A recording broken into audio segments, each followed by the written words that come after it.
guys, I'm back to conclude my series of Back to the Future reviews with Back to the Future Part 3, starring Michael J. Fox, Christopher Lloyd, Thomas Wilson, Leah Thompson, and including newcomer Mary Steenburgen, once again directed by Robert Zemeckis. Back to the Future 3 picks up pretty much where the second one left off. Upon discovering that Doc is in the Old West in 1885, Marty tracks down the young Doc Brown in 1955 in order to get back home to 1985, but along the way he discovers a gravestone with Doc's name on it, and he decides to use the DeLorean to head back to 1885 and save him from being killed. The would-be assailant is Buford Mad Dog Tannen, Biff Tannen's great-grandfather. With Back to the Future 3, depending on who you talk to, this might not be as liked and now in comparison to the second one, as both films were received at the time of their releases. Back to the Future 2 is considered to be a really solid sequel. If you haven't seen my review of it, you could go check it out, but I'm not necessarily in love with that movie. There's a lot of great value to it, but yeah, if you want to know my thoughts, you could go check out my video. Back to the Future 3, on the other hand, I think is a really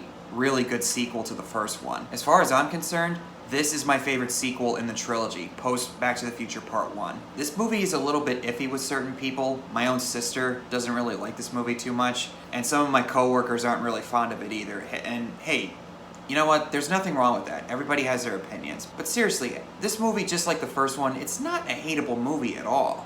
I don't think it is. Yes, it is definitely sappy and a bit cheesy, especially with the romance between Clara and Doc Brown. And I guess the Old West setting can be a bit of a turnoff for certain people, and it doesn't exactly look like an authentic Old Western. It looks very much like a actually constructed Hollywood set from the 1950s, but that being said though, I still get a kick out of it, and I really like Westerns personally. I haven't seen a whole ton of them, but I really do like the Old Western setting in here. And Michael J. Fox has publicly said that if he wanted to go back in time, or travel through time, it would be to the Old West, due to the fact that he always wanted to be a cowboy. There's a lot of people out there who have a fascination with the Old West. Cowboys and Indians facing off against outlaws in the desert in these old rustic towns. I myself was interested in that very much so when I was a kid, and even today I find that particular era in history very fascinating. And unlike its predecessor, which jumped around quite often between different points in time, doesn't jump around nearly as much as Part 2 does. And you know what?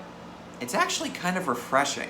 And then there's other things that they change up too in this one, as we'll get to later on. But this movie, I think, is really underappreciated in some ways, especially in comparison to the second film. It's very much in line with the first one as far as its heart and its tone, particularly on the focus of Marty and Doc's friendship. And the fact that Biff Tannen, or in this case his ancestor Buford Tannen, doesn't really get as much screen time as he did in the second one, because I felt like the second one really had a lot of focus on Biff, sometimes to a fault. But the movie opens up with a recap of, here's what happened last time in case you forgot. Doc passes out after seeing Marty. Marty brings him home, then Doc wakes up again and freaks out over the fact that Marty's still around, and Marty is able to convince him what's been going on. And upon discovering the gravestone of Doc Brown himself, trying to figure out, wait a minute, are you sure that wasn't you?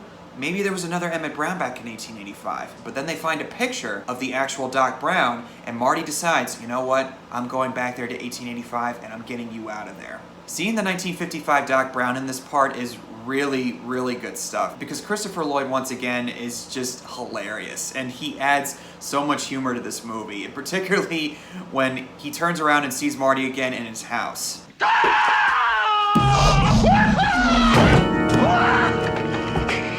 I also really like how the piano gets a little bit dramatic and a little bit low as both characters are talking to each other. And we get to hear that Doc was very interested in books like 20,000 Leagues Under the Sea by Jules Verne, as they're discovering the time machine in the cave, which later, as we all know, comes back into play later with Doc's children, and the obvious nods to Clint Eastwood when they're at the drive-in theater before Marty heads back in time. And a little interesting fact, those two posters that are right next to Marty in that shot, apparently those were actually Clint Eastwood's first starring roles in Hollywood. How about that?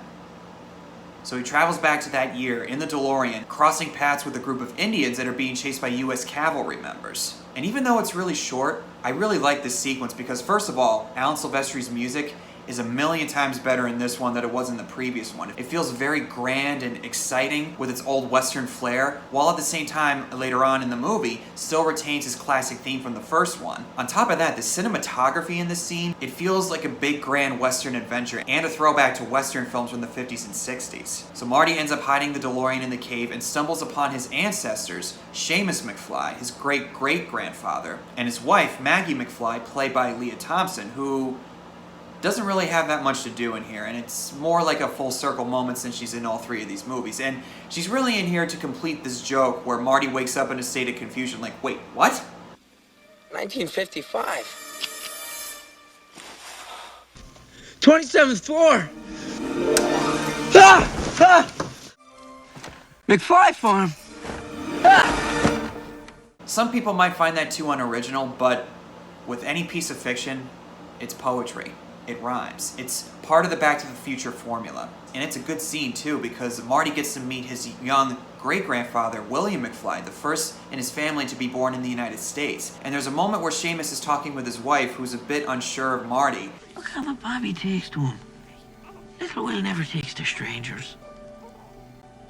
It's almost as if he's connected to us. Hey, Will. Family connections have no boundaries, especially when it comes to time. So Marty ends up heading to Hill Valley to look for Doc Brown, where he bumps into Buford Mad Dog Tannen, played by Thomas Wilson. This is Biff's great-grandfather. Great-grandfather? Great-great-grandfather? I'm not really sure, but he was referenced in the second film. Only this time, we don't see Buford having a feud with Seamus. We see him having a feud with Doc Brown, who has become the local blacksmith in town, who I guess by Buford standards didn't do a good enough job shoeing his horse, therefore demanding Doc to compensate by paying him $80. Look! If your horse threw a shoe, bring him back and I'll reshoe him! And don't shot that horse! Well, that's your problem, Tannen! So Marty pisses off Buford by calling him Mad Dog Tannen, and apparently he doesn't really like being called that, so he starts firing his pistol at him, which therefore Marty ends up doing the moonwalk to everybody's confusion, and then he jumps onto this one board, throwing a spittoon into the air and landing on Buford's jacket, spilling the stuff all over his coat. For those uneducated, a spittoon is where you chew tobacco and you spit into it. So it's not surprising as to why Buford chases after Marty, and similar to the first two films where Marty's getting chased by Biff or Griff or anybody else in the Tannen family across town. Only this time he gets hogtied and nearly hung outside the future clock tower, and therefore Doc comes in to save him at the last second with a sniper rifle. So as they get ready to head back to 1985, Marty ends up telling Doc that they're out of gas, so through various ways they try to figure out the best way to get the DeLorean to where they need it to go. But then Doc realizes, wait a minute, there might be a way to push it to 88 miles per hour. And it leads to one of my favorite shots, not just in this movie, but with any film in general. Huh?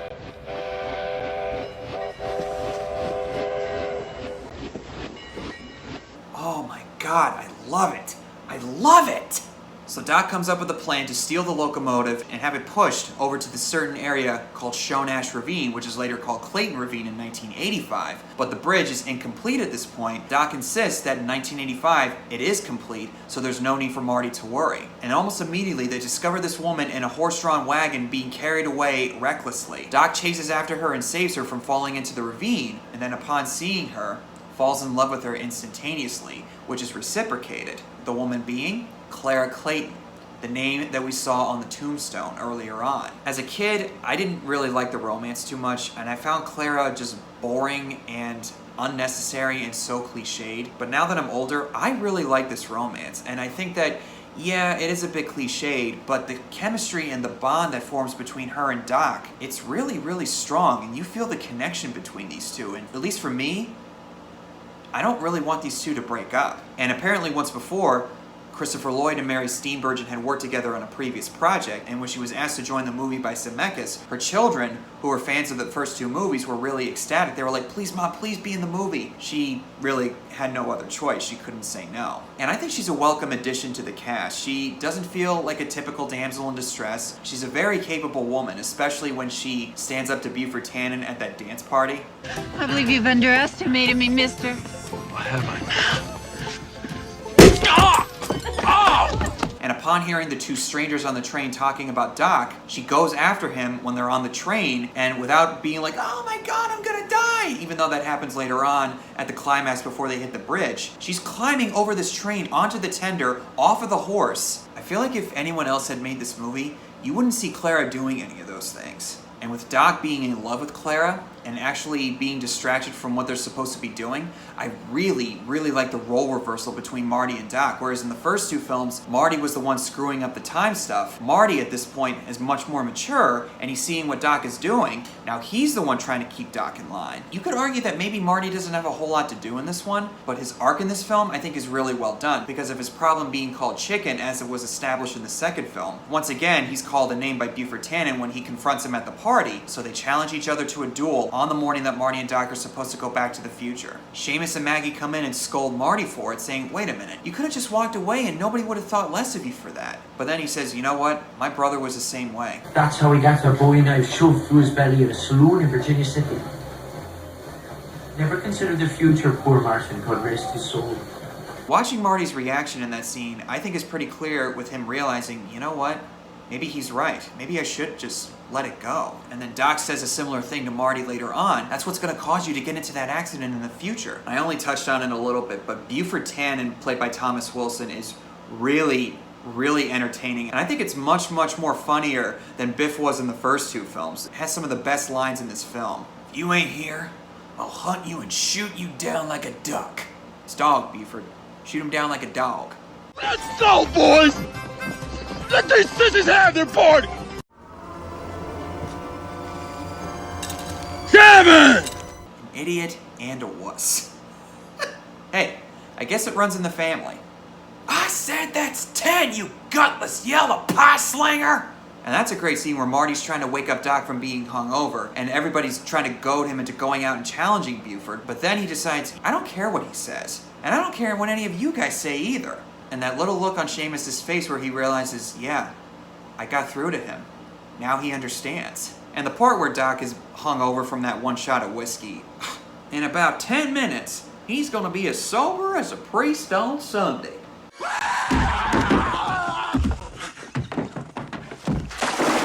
But then the duel happens between Marty and Buford in the street. The moment's suspenseful. It's tense.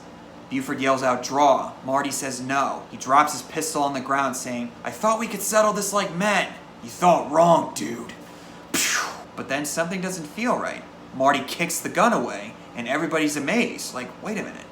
What? Marty reveals that he had an iron plate underneath his coat, which is an obvious callback to Fistful of Dollars with Clint Eastwood. Then Marty gets a few punches in, with the last one throwing him into a pile of manure, therefore starting the Tannen family curse.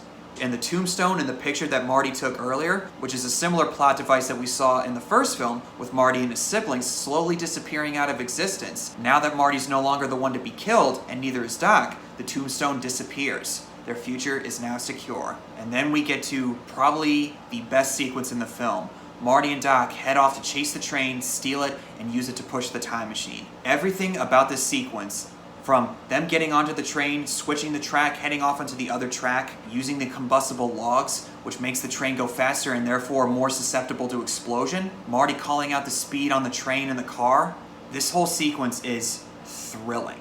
It all looks real, and apparently the train was a miniature model when it falls off the bridge into the ravine. I'm not someone who prefers practical over CGI all the time, but I really do appreciate those kinds of details. Alan Silvestri's score, which changes gradually throughout the sequence, adds to the level of excitement and suspense. And on top of that, the moment that Doc blows the whistle on the train, that was also referenced in The Polar Express, which was also made by Robert Zemeckis.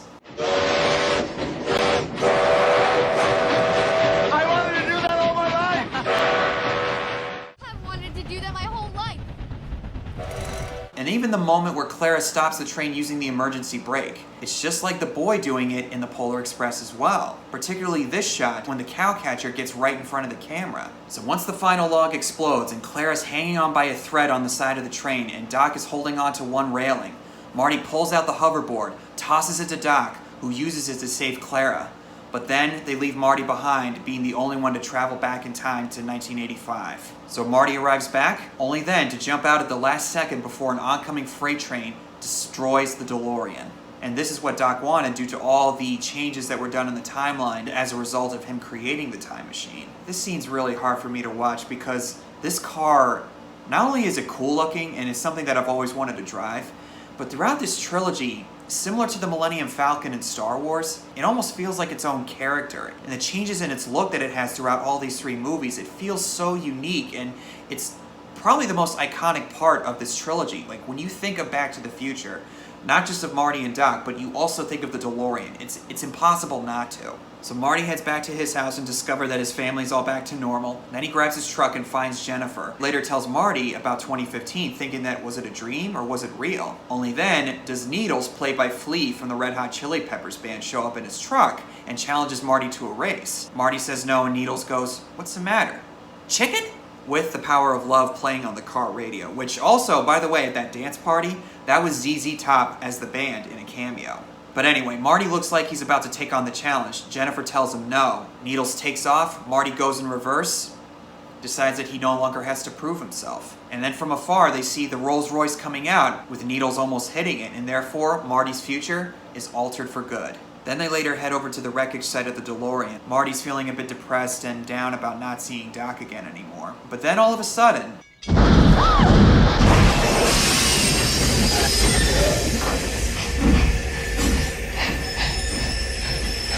Doc actually created a new time machine, showed up in that moment to reassure Marty that he was okay, revealing that he and Clara are now married and have two boys, Jules and Vern. Everything about this scene is just not just satisfying, but bittersweet. Your future hasn't been written yet. No one's has. Your future is whatever you make it. So make it a good one. Both of you.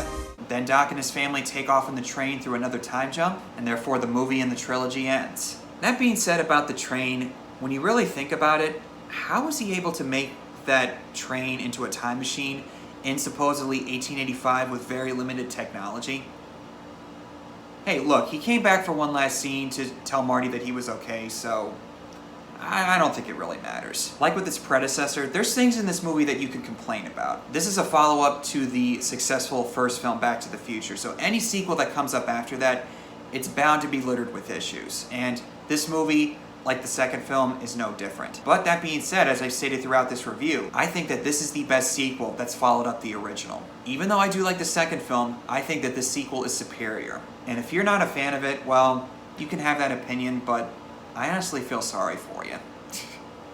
I'm just kidding. And Robert Zemeckis and Bob Gale have said repeatedly that they will stop any attempt to remake it, reboot it, or make a sequel. If you ask me, that's totally fine. I had a lot of fun talking about these movies. Thank you guys for sticking around through this trilogy with me. What are your guys' thoughts on Back to the Future 3? Do you love it, like it, think it's alright, or do you hate it? Whatever the case is, comment below and tell me your thoughts, and I'll see you all very soon.